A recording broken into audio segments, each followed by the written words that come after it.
Намаздан кейінгі дұға және тасбих. Намаз біткеннен кейін не айтылады? Намазын жалғыз немесе имаммен оқыған адам екі жаққа сәлем бергеннен кейін Аллахумма антас-салам ва минкас-салам табаракта я зал джалали вал икрам деп айтады.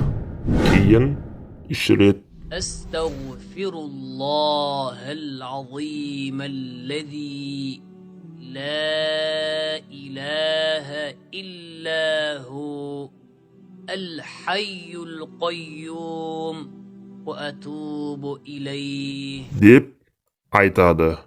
Бұған истиғфар дұғасы делінеді. Одан кейін аятул курси оқылады.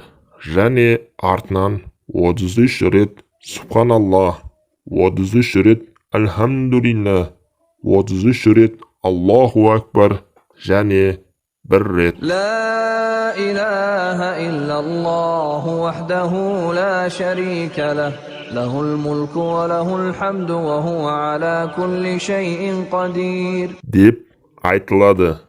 Бұлардың арасына басқа дұғаларды араластыру бидағат. Кейін қолдар жайылып дұға етіледі. Дұғадан кейін амин деп қолдармен бет сипалады. Хадис шарифте 5 уақыт парыз намаздарынан кейін жасалған дұға қабыл болады делінген. Дұғаны сергек, ояу көңілмен, дауыссыз оқу керек.